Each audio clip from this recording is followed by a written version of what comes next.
Welcome guys. In this video, we will be going over network penetration testing and I will be showing you everything you need to know for a successful pen test, right from gathering information to gaining root access as a privileged user. For this demonstration, I will be using two machines. One is my Kali Linux machine, which is this one. This is what I will use to run the exploits. Then we have the target machine here, which is also a Linux machine, but has been intentionally built to be vulnerable. What I have done is I have started the two machines, my Linux machine and then the target machine, which is this one.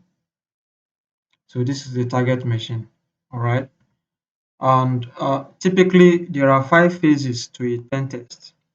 We have information gathering or reconnaissance, then the scanning and enumeration. We have the exploit phase, maintaining access, and then remaining anonymous. So you will see how these phases work as we progress further in this video. For now, just make sure you're following along.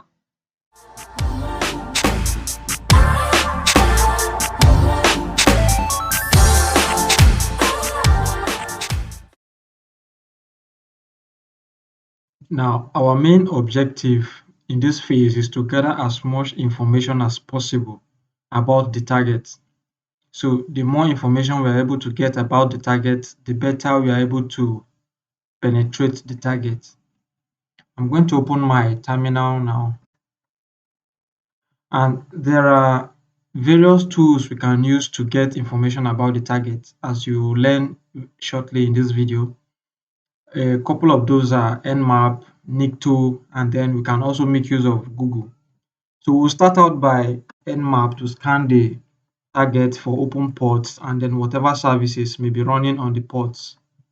So we are going to type Nmap and then dash T4 like this, dash P dash and dash A, and then the host or target address, which is 10.0.2.6. So now, what are all these parameters that I'm specifying here? So the dash T4 represent the threads and it indicates how fast the scan will complete. So dash T1 will be the slowest, and then all the way to dash T4, which will be the dash T5, which will be the fastest. Then dash P dash, we are basically telling the Nmap to scan all ports as opposed to specifying specific ports. For example, we can decide to say, okay, we want to scan just uh, the SSH port or the HTTPS ports like that. But in this case, we want to scan all the ports. That's why we are specifying, we are putting dash P dash. And then the dash A is an aggressive parameter, right? So we are telling the Nmap to scan the ports for everything possible that it can get. All right, then we specify the address that we want to scan. And then we'll go ahead and hit enter and then wait for the scan to complete. All right, so the scan is complete. Let's go back up to see what we have. So right from the top, we see that the SSH port is open. Okay. All right, then we also have the port 80, which is open and it's running an Apache service, and the version is 1.3.20 and it's running on Unix, Red Hat Linux, and then we have mod SSL 2.8.4. So these are the kind of information we want to get about the target. We can note them down like I'm going to do now. I'm going to open up my notes.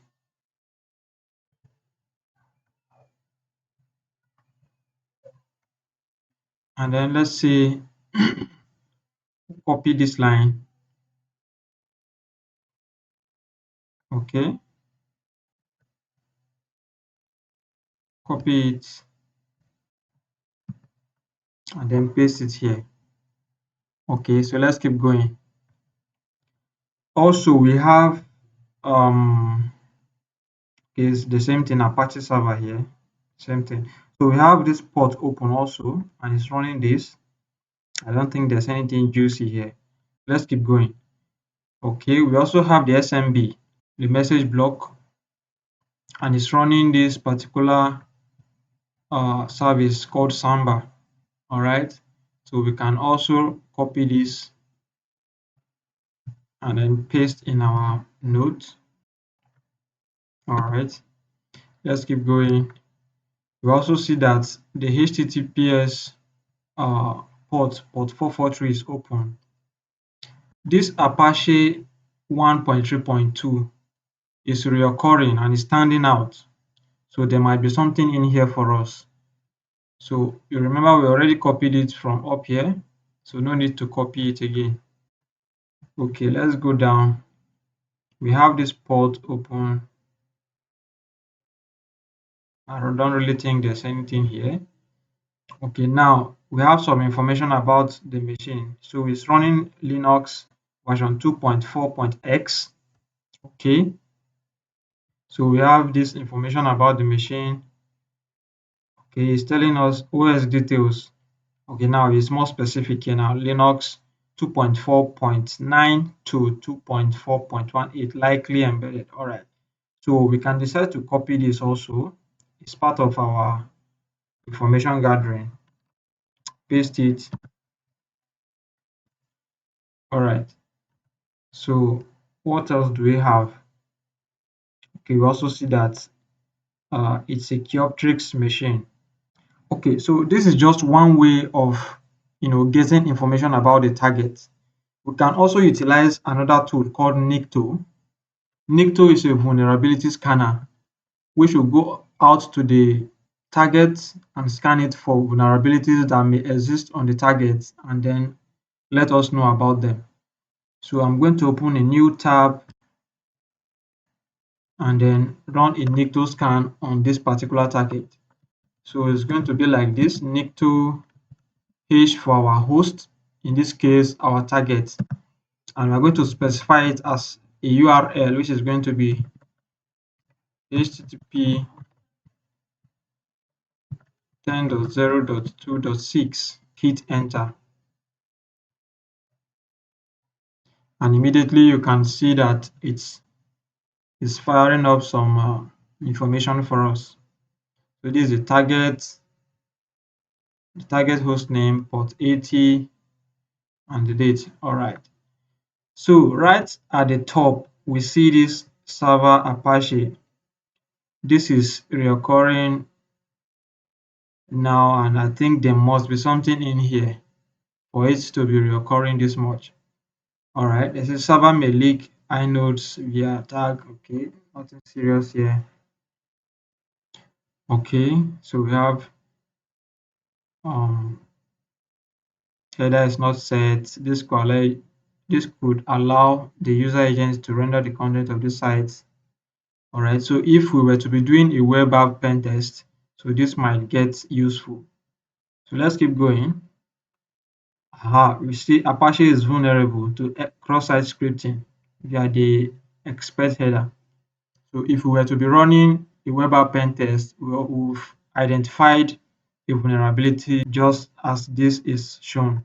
Then moving on, we have this mod SSL 2.8.4 appears to be outdated. So we have a version 2.8.4,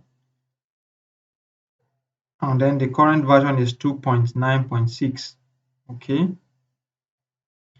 All right. We can also see some other vulnerabilities that Nikto has identified for us.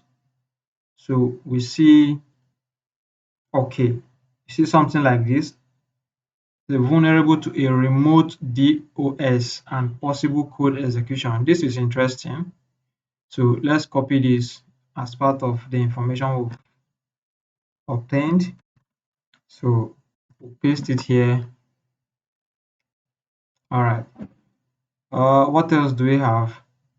We have Apache below, vulnerable to local buffer overflow. No, we don't need anything local. Okay. If you come here, you see this mode SSL 2.8.4, vulnerable to a remote buffer overflow, which may allow a remote shell. This looks exactly like what we want. So let's go ahead and copy it. What we are doing is we are gathering as much information as possible regarding the target. This will make exploitation very easy by the time we start putting these pieces of information together. Okay, so cross-site scripting, we are not doing a web app. All right, okay, it's still scanning. All right, okay, that looks like it. So let's go ahead and work with what we've got so far. So let me maximize this. So we have that, okay, we have port 80 open and it's running on Apache server. The SMB port is open, running this service called Samba. We have the device information, we have the Apache, and then the vulnerability that might exist, denial of service.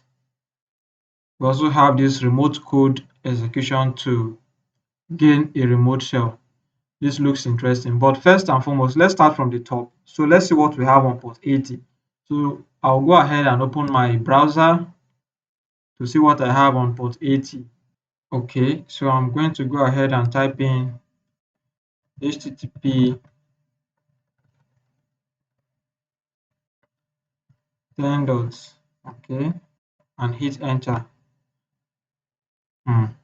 Nothing serious here, it's just a default page, but we can see that it's displaying a lot of information here. So what if we do something like this? Maybe we'll try to access a page that does not exist. Let's say some random, say not found, and it's also disclosing this information. This is too much information. So now we know that it's running an Apache server, which is most probably a PHP server, okay, on port 80. So these are the kind of information we want to gather as much as we can. Let's go back. So we have this SMB. So what is this? And it's running this particular service. Okay, so let's go ahead and type it on Google to see what comes out.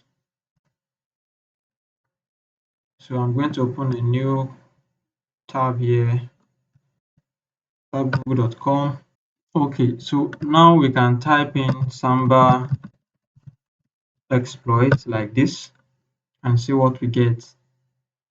Okay, we see rapid 7. This looks interesting. Let's go ahead and open in a new tab. All right, let's open this also.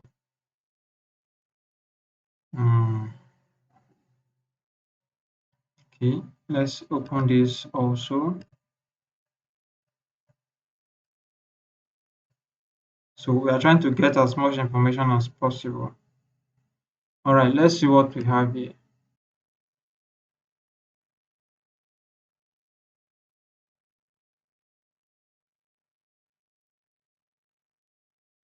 Looks like there's nothing much here for us.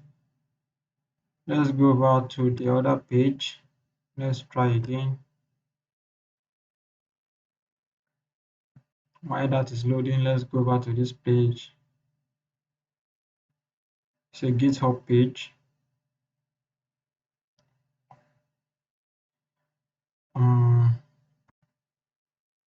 Basically, we are looking for ways to exploit or see what vulnerabilities might exist on that service that we can exploit.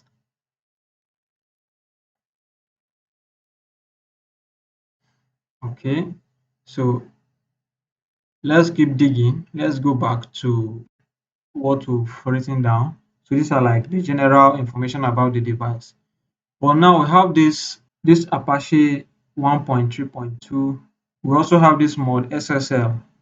So let's let's try to see what this is because we also have it here, mode XSL 2.8.4. So let's copy it and go back to our browser.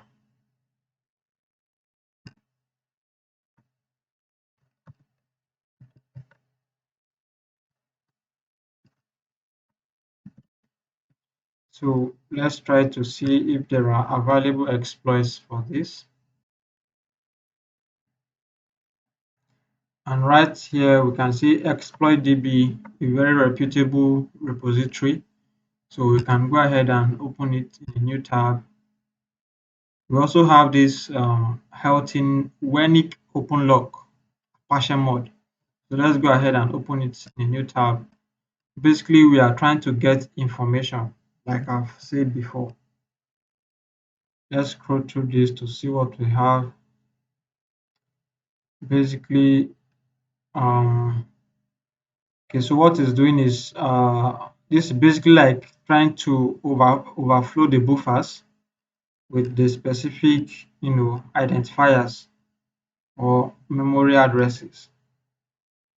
We'll go down. Let's see.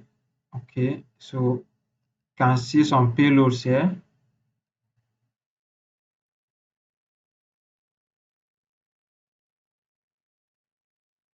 Hmm,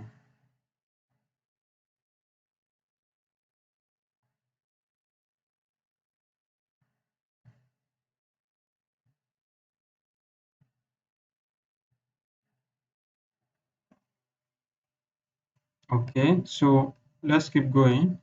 So we might come back to this later. Let's open this up. So this is a GitHub page. All right. So what we can also do is we can decide to go back to our terminal and then use Metasploit to also search for this. I'm going to run. There's a tool called Searchsploit.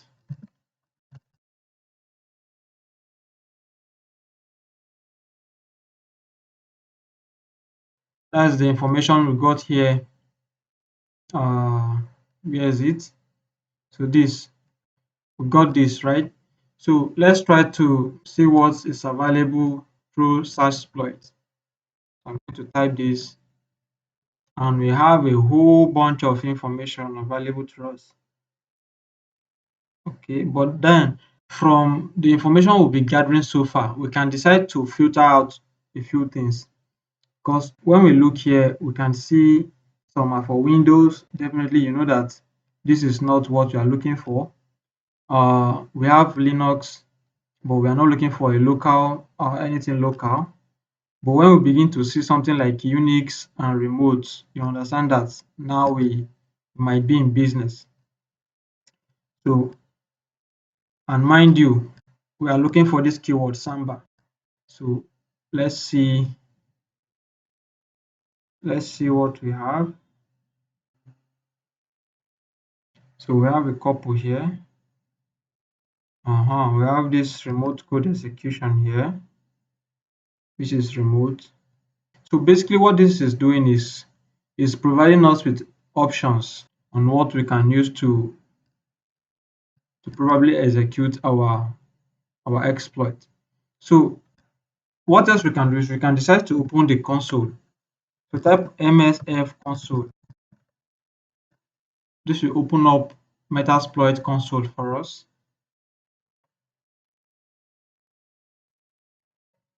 So we can decide to search also and search Samba, and immediately you see that the result here is more filtered than what we had earlier. So we are seeing system link traversal,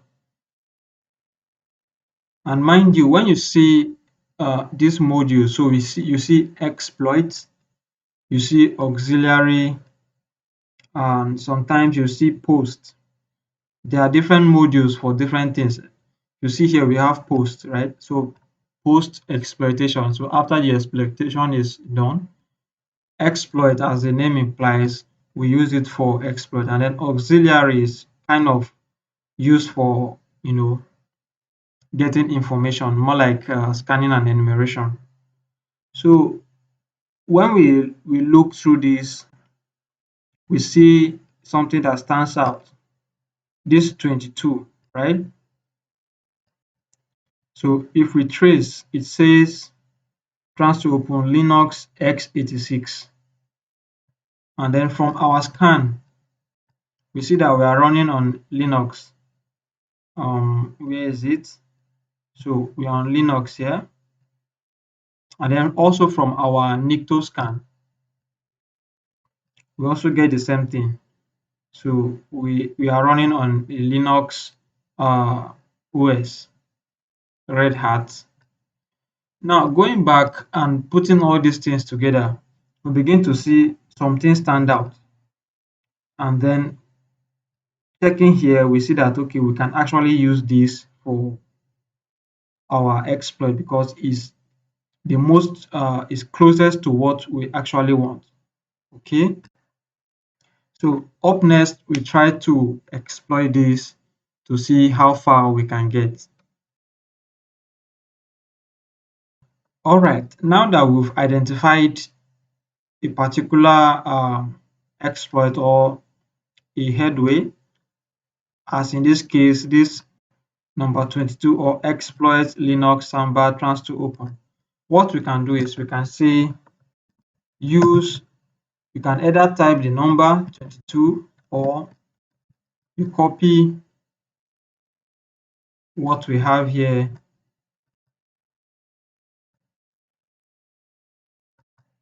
and paste it, and it's basically the same thing. So we hit enter, and as you can see that it says the module has been changed to this Linux Samba trans to open. Now what we can do is we can check the options to see what we have. So we have module options, the name, the current settings, the required, and then the description. So our host is our target's IP address. The R port, in this case SMB, which is running the Samba, and they are all required. So we need to provide the R host. And the payload has been set to Linux x86, a Metapreter reverse TCP. What this will do is it will basically try to grant us a reverse shell access on our remote laptop or our remote machine. Now, let's try to fill this up and then see how far we can get. So set, sorry,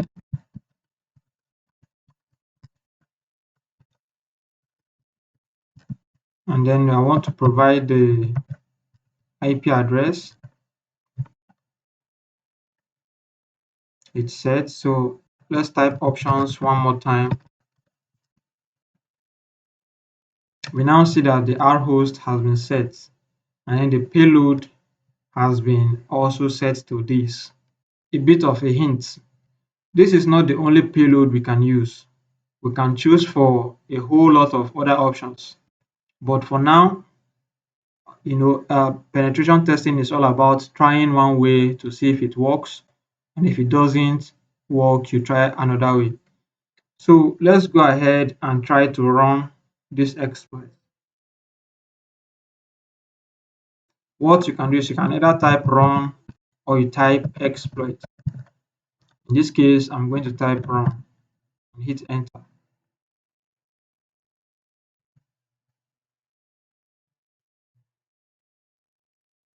So the session that is creating, they are all dying. This is not working. You can see that the sessions are dying. Now let's Control C.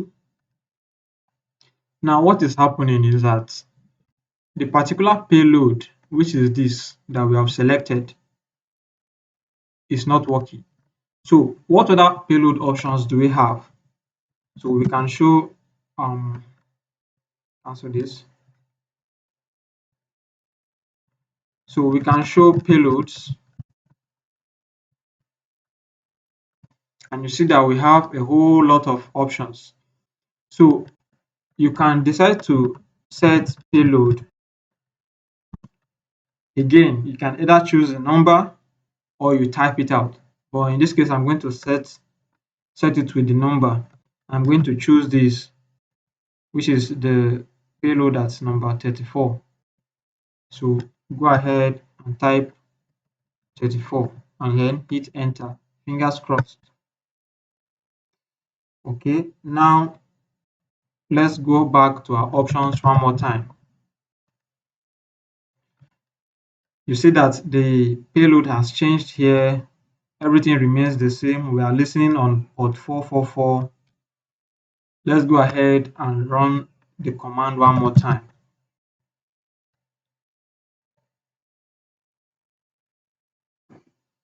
And as you can see, no session is dying here as opposed to the previous one.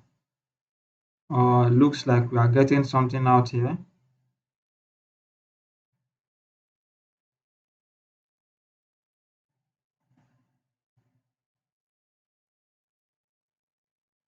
Looks like we have a session. Let's see. Who am I?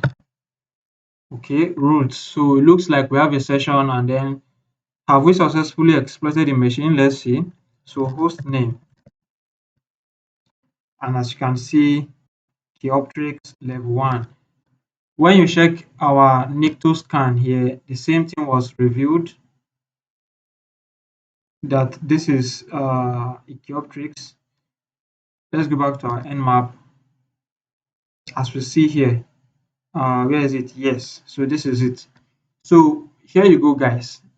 We've been able to successfully scan the target machine, enumerate it, get the information as much as possible that we can gather, and then with that we are able to run a penetration testing successfully on this target.